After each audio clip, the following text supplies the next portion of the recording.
What if the secret to success wasn't just talent or hard work, but unshakable confidence?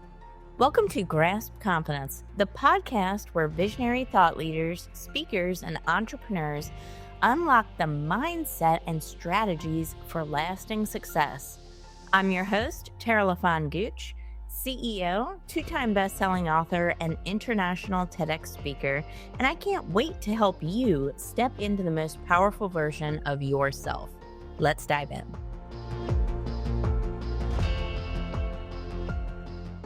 Not long ago, I was a corporate sales director, unknown, overlooked, no network, and unfulfilled. But when I discovered the power of personal branding, storytelling, and confidence, everything changed. I went from being invisible to a two-time best-selling author, international TEDx speaker, and top global podcast host, reaching thousands every year.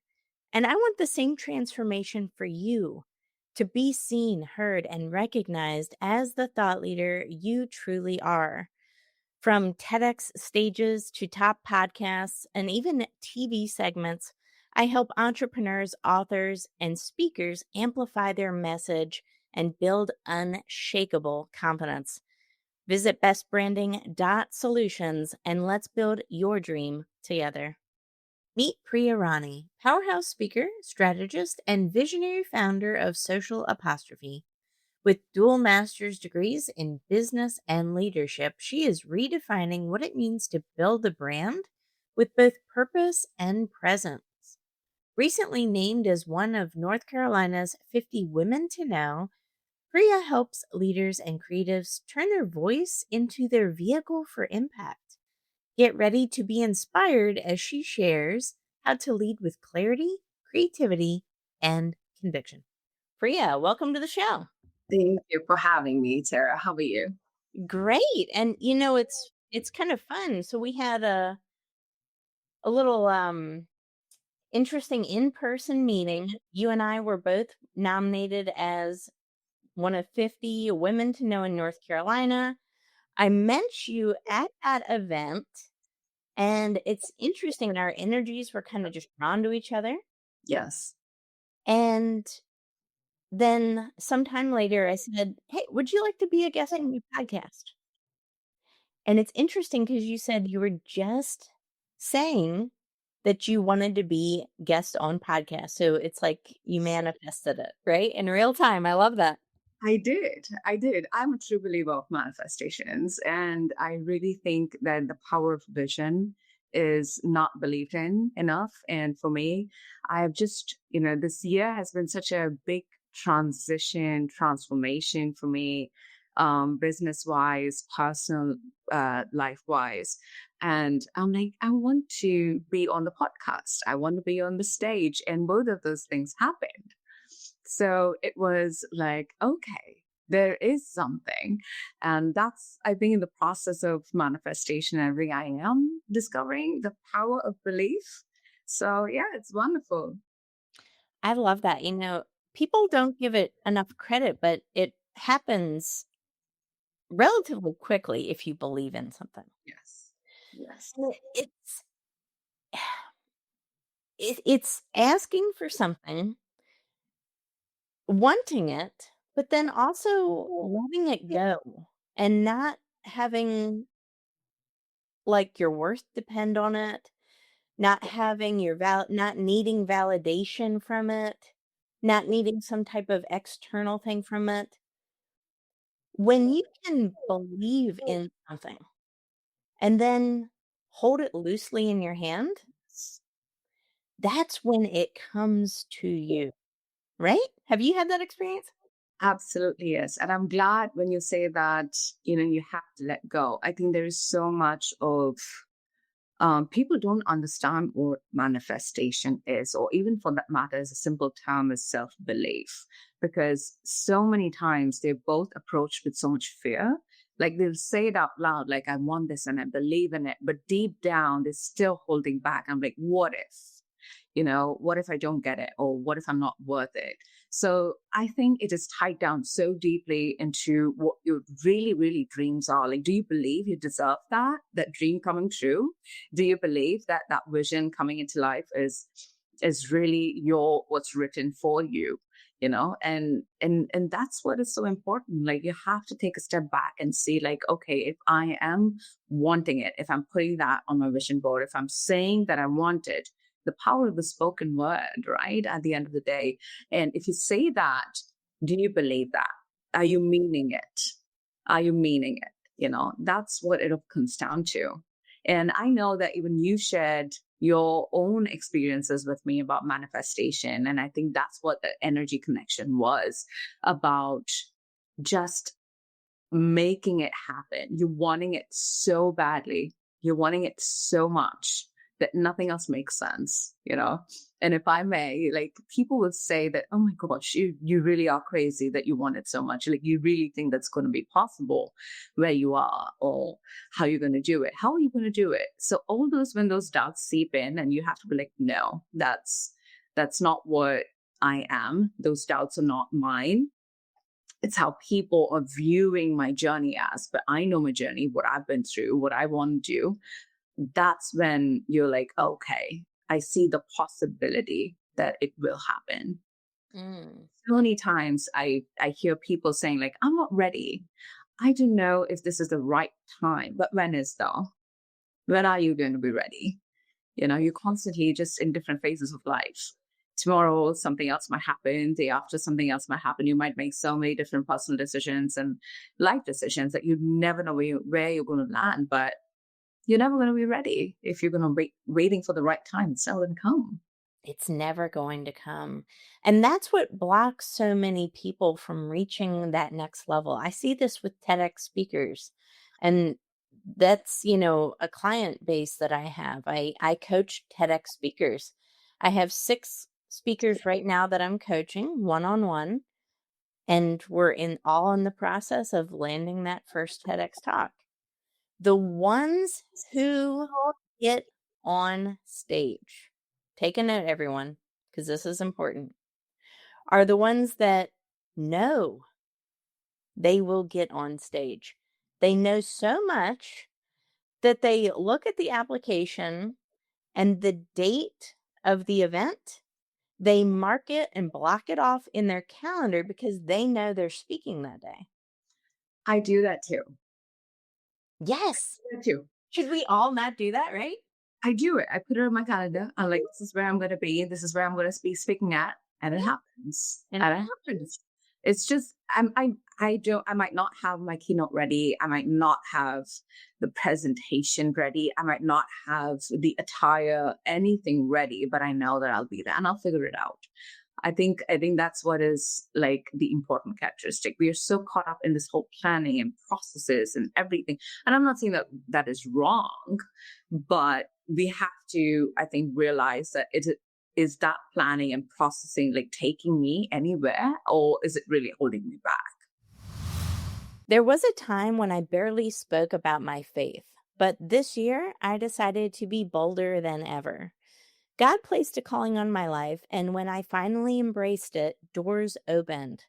From best-selling books to stages, I found the confidence to walk in His purpose. Now I want the same for you. At the From Calling to Confidence Christian Women's Retreat, you'll discover clarity, deepen your faith, and gain the courage to step into your God-given calling. This is happening in Cabo San Lucas, Mexico on January 16th through 19th, 2026. And ladies, we have 3 spots left. That's it. So when they're gone, they are gone. Reserve yours today and visit taralafongooch.com/retreat for more information. Yes, we can wrap ourselves in analysis paralysis all day long, overthink, overanalyze, and you know what? We will get nothing done. And Okay. right, this happens to a lot of like high performers. And, for the most part, that's who listen to this show and who are guests on this show. We're high performing leaders, right? Very analysis driven people. lots of prefrontal cortex, always firing, right? But that can serve us or it can hinder us. Yeah. I'm curious to know like your own kind of story and journey through this because you're a very smart person, you're a very driven person, you're a very high achiever. What was it like? Has this always been this way for you, or did you catch yourself in a time of analysis paralysis? And how did you break it if you were there? A little backstory is that I've grown up in India as well as in the US. And that comes from a decision that my parents made. And I might not have understood it at the time, but it did expose me to the best of both worlds right now. The point of view of life, the way I approach things, and the way I make decisions has so much, credit that goes to that framework or that structure that my parents chose. And coming to your point, the question, this, what I am today, it did not happen overnight.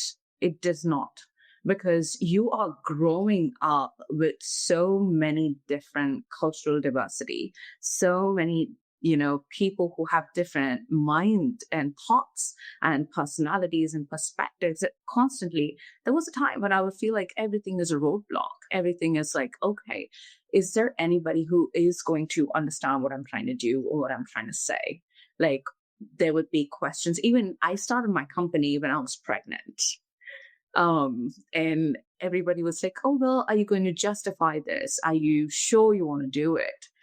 Do you think you're going to be okay? You do know that there are going to be sleepless nights and everything, but you do it because you want it.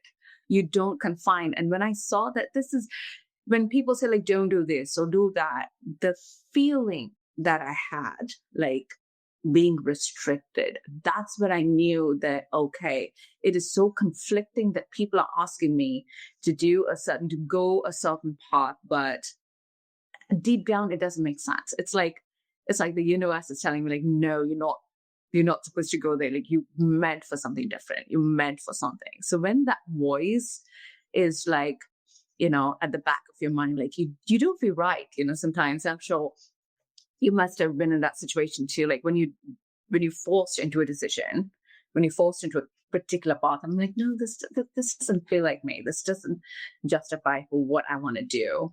And then I'm like, okay. And then when you do make that chance, and as difficult as it is, but you make it happen, it's so fulfilling at the end of the day. So I've been in that state of conflict. I've been in that state of, constant going back and forth and thoughts like, what is it? Like, I can't see the path clearly. I don't know what it is. What decisions am I going to make? How am I going to make it happen? There's so many people already doing what I'm doing, but how and why? And that self-reflection. So I think these two kind of characteristics of me that I've always believed that I can do better. I've always that if I want something that's for me and am meant to take that direction and make it happen in whatsoever. And I'm not saying that from perspective of perfection. I was caught up in that concept of making things perfect long back, and it took me nowhere. So I'm like, no, it's not perfection that I'm chasing, but the existence of making something happen. That's what I'm talking about. Like, I need it to be a reality, and Yeah. that has to be in my reality. So that was what I discovered. And I still am, to be very honest. I still am. I have a daughter who's 2 years old, and being having a toddler and running a business, it's like you're just chasing and you're running all day long. But it is all worth it. It's all worth it because they're my decisions at the end of the day. It was my timeline. And I'm happy. I'm fulfilled. Yes. Oh my gosh, when we started our business, it was right in the heart of the global pandemic, so it was June of 2020. Our daughter was 3 or 4 or something, maybe 3. Um, I was still working full time in corporate, and, I was getting my MBA. So it's like boom, boom, boom, right? Yeah.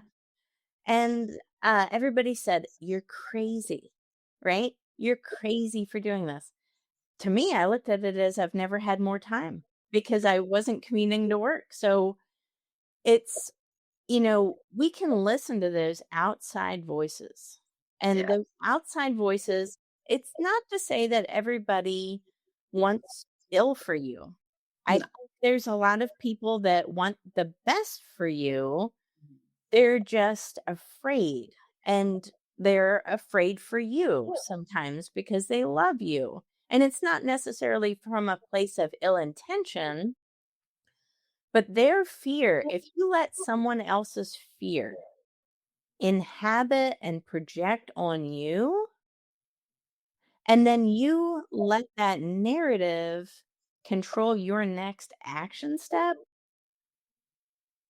the world will be in a worse place for it because you're not pursuing your dream. And I like to think about it this way because how many lives can we impact from business? How many lives can we change? It's a lot. So if you feel like something is calling you, but people around you are telling you to stay small, I would just encourage anybody listening to that this happens to all of us. It happened to me, it happened to you, all right? Um, don't let those narratives control your next action step. That's my advice. What do you think about that? I love that. And in fact, sometimes when people do ask me, like, are you sure? Like when that doubt seeps in, what I tell is like, it's not even about me. You know what? I want you to do. What is it that you want to do in life? And like, tell me and go after it. Like, you don't have to project that doubt in anybody's life. Like you can do, no, there's nobody stopping anybody from doing what they want to do in all honesty, if you think about it, you know? If you leave all the conversations aside, there's nobody telling you what you can't do this. There's no mandatory, stop. We're all free to go after our dreams and pursue. So when someone comes up to me and does project that kind of doubt, I'm like, how about you tell me what your dream is? Why did you go after it? Like, let's do it together. Like, I'm that kind of a collaborative person, and now I am, to be honest. Now I am, because I am so tired and of going back and forth in that. Well, okay, you doubt me. Let me justify it to you. Let me prove it to you. Let me prove it to this person. And what is that doing at all? It's so unfair to your dream. It's so unfair to your goals that you spend so much energy in that negative space. Exactly. Right? Exactly. Like, It's so true. yeah, this it's so unfair to the dream. Like, your dream has come to you. It's most beautiful form in its truest form.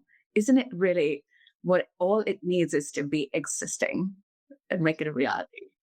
So why complicate things? Why complicate conversations? Why complicate relationships? You know, just that one switch. So I've started to practice it, and I get these. It's really amazing see those expressions change. From like, are you going to do it? Are you sure? To like, yeah, I want to do it. There's a massive shift, and I'm like, that's what we need to do. Just change the energy of that conversation. I love that. My friend and client, Doug Thompson, has a great method of handling internal objections because the objections can be external, it can be from other people, it can be internal as well.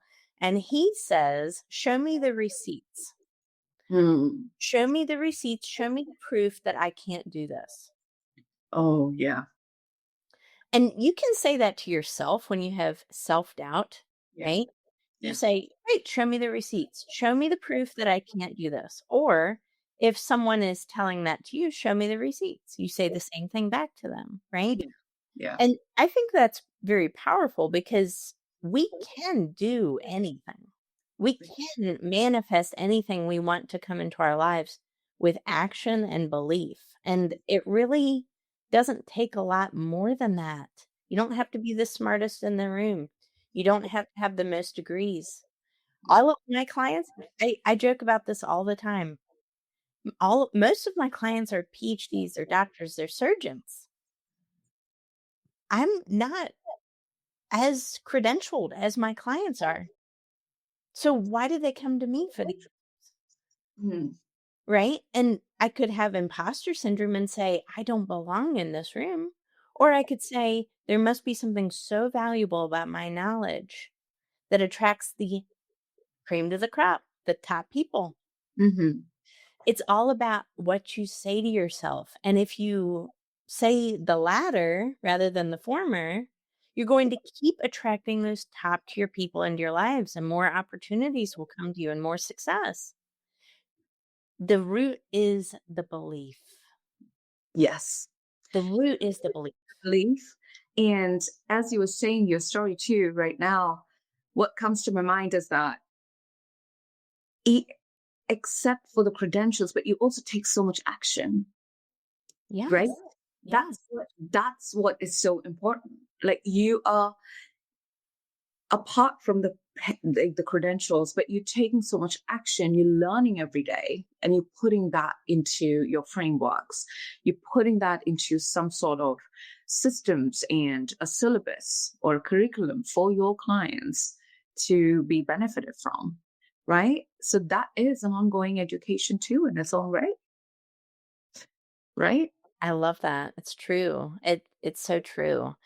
And again, I think that's where comparison can be the thief of joy, the thief of confidence, right?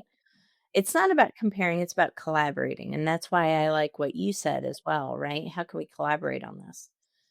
There's so much wisdom in there. I've got to bring up, I want to talk about what you do at Social Apostrophe as well. How did you get started on that work, and why was that important to you to go for? Because you said you started it when you were pregnant, right? So there must have been a really big drive for you to do that, and I would just like to hear a little bit more for our entrepreneurship audience that's out there. Sure. I love to say, share my story about this because it has so much of doubt and thoughts and Mm. decision making. Um, and so I mean, in my background of education and my journey up until 2023, I've worked with a lot of brands and companies which were leaning on the creative side, but to execute that, they needed strategy. I'm a very creative person. I'm a poet, I have my book published in 2017. Um, I see poetry in life every day. But I also have the business side. I was born in a certain way, which I would see like, okay, how do I take this and make it better? How do I make this available and accessible to as many people as possible?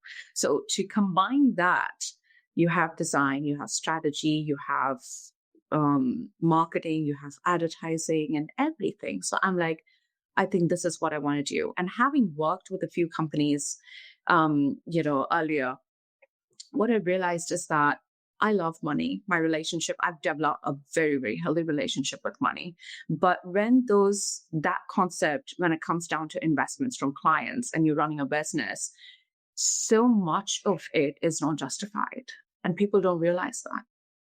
So, and I was not okay after a point. Like, I mean, sure, there is ambiguity in every industry in the way we work. There's nothing like sort of, categorized as black and white, but there are certain lines of, ethics when you say like, okay, my client is investing so much money. Do I keep draining them out of their pockets, or do I really justify that and do you make something better and impactful? So those were the questions that I'm like, okay, I want to do something of my own. And I was looking for an opportunity for a very long time. And I knew that someday I wanted to start my own company and business and run it. But in 2023, I waited very long for an opportunity to come, and that did not work out. And I decided that this is not how I want to feel one more day. This is not how I want to be a single day. So my husband is in the office and I'm at home and I'm texting him. I want I think I want to start now. So 2nd of February, around January, mid-January is when we are thinking 2nd of February, I registered and Social Apostrophe was born. So that's how we started. And I don't come from a technical background. I don't know IT. I don't speak coding language. But everything, because of the way COVID progressed and the era was like that, and the way, different technologies had come up, I didn't know anything, but I did the homework.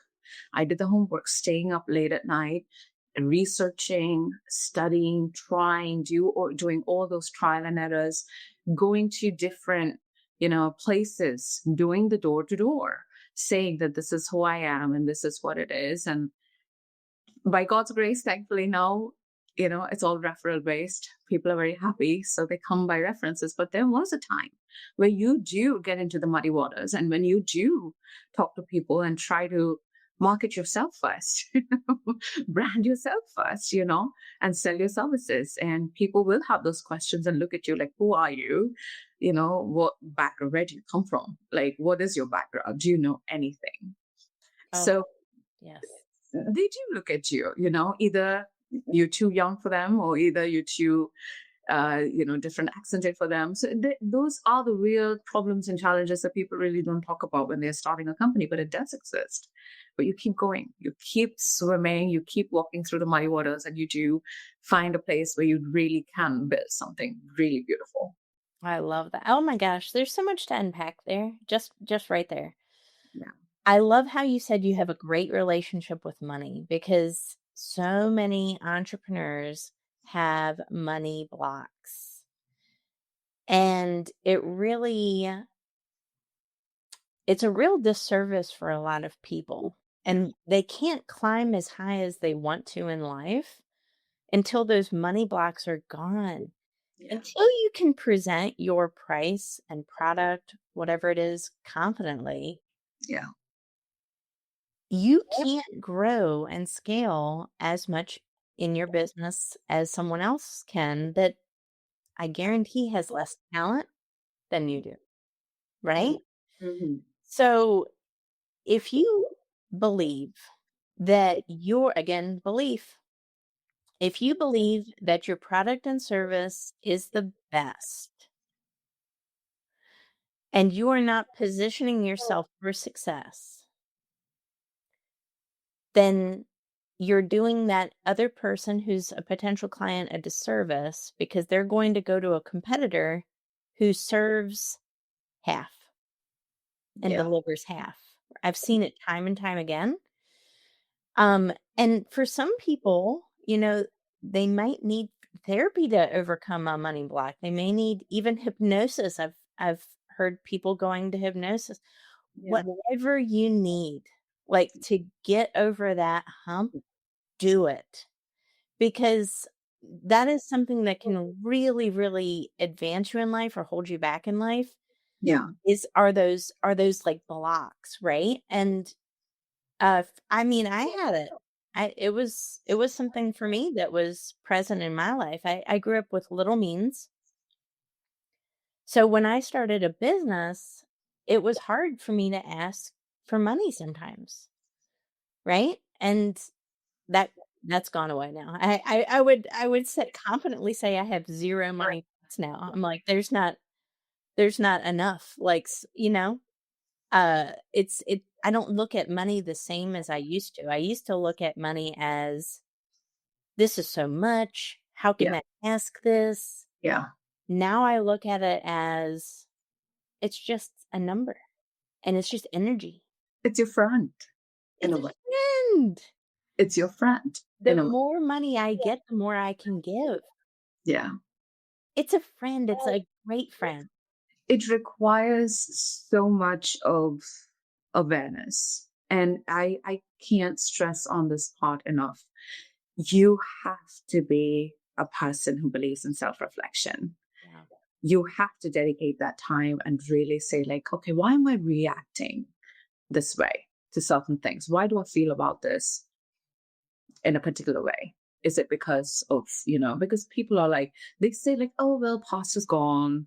They're just experiences. Let's not talk about it. That they are consciously, subconsciously, they are living in that past. everything, every time they see something, it does remind them of, something either pleasant or unpleasant, but you have to be aware to change your relationship with money.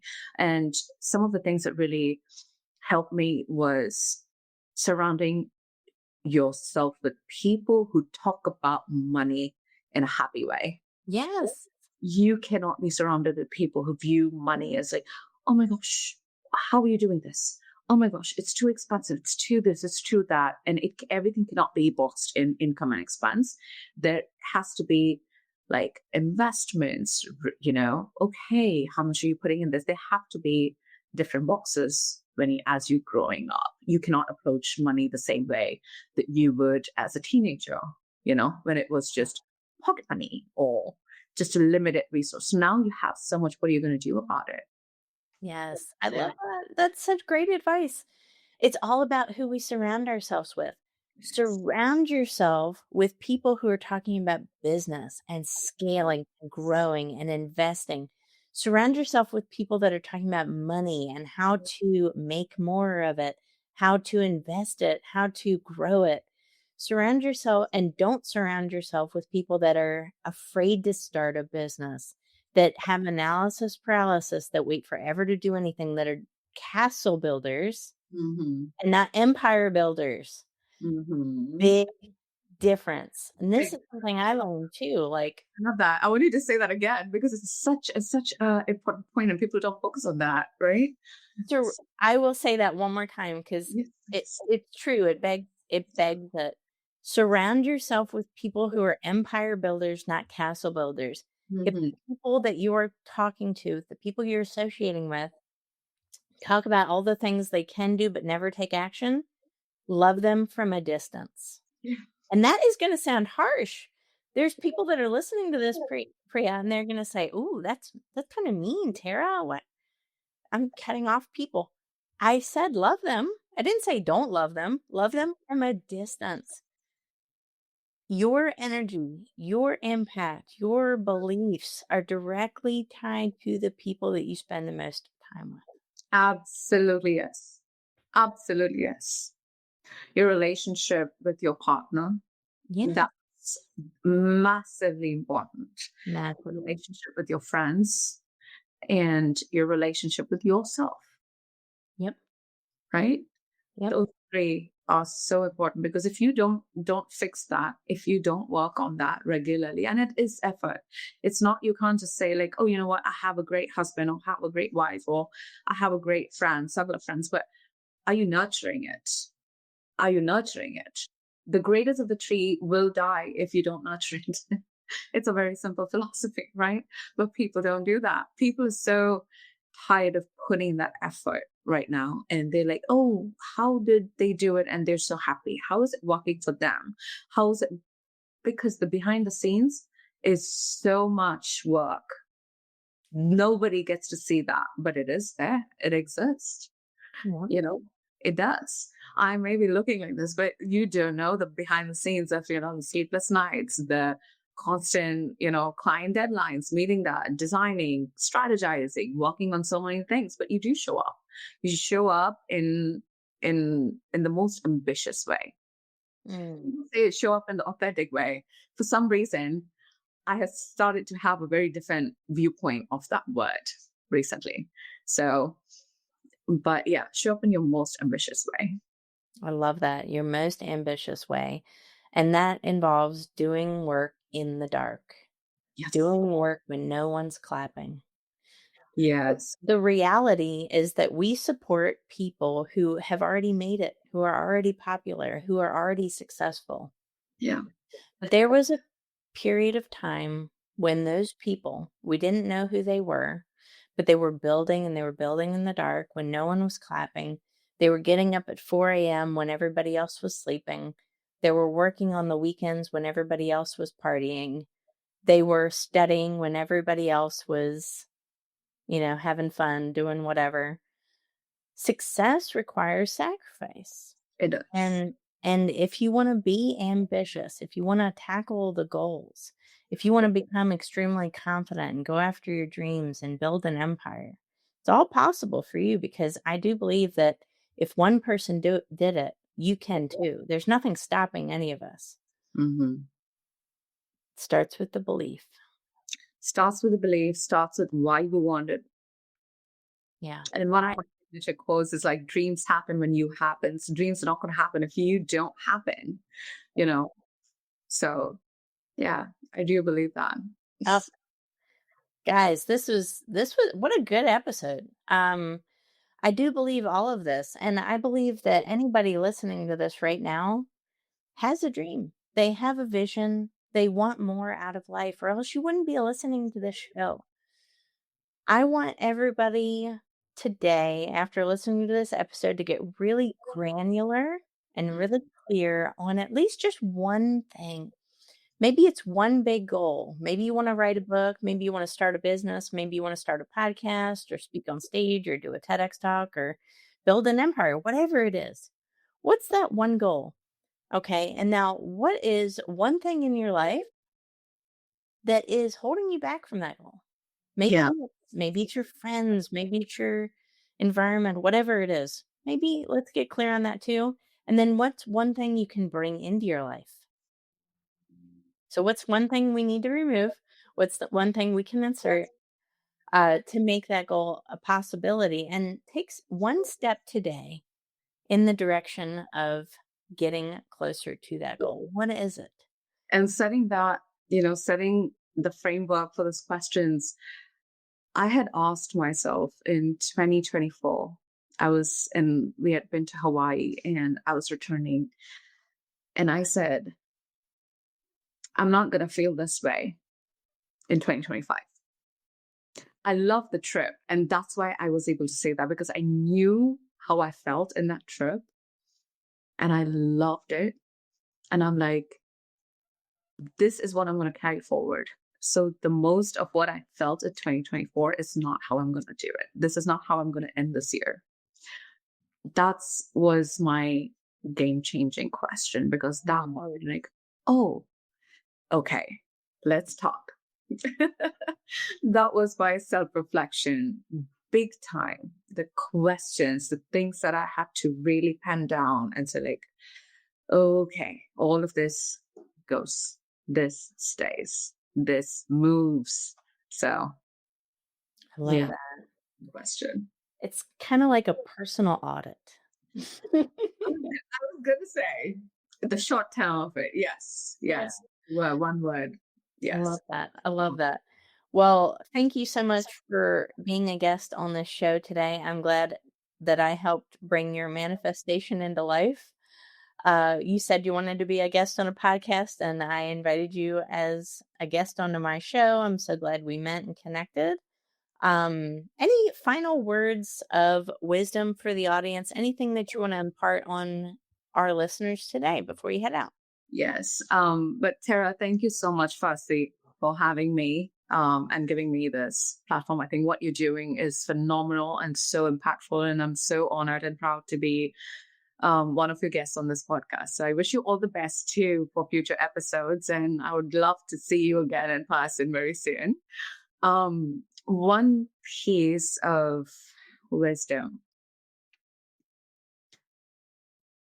is that don't, and this may sound very cliche, but don't be afraid to believe in yourself.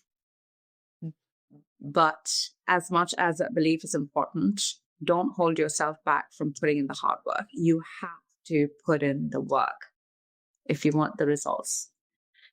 It's okay with all the experiences that you've been through. It's okay. What matters is, what are you going to do about it from now on?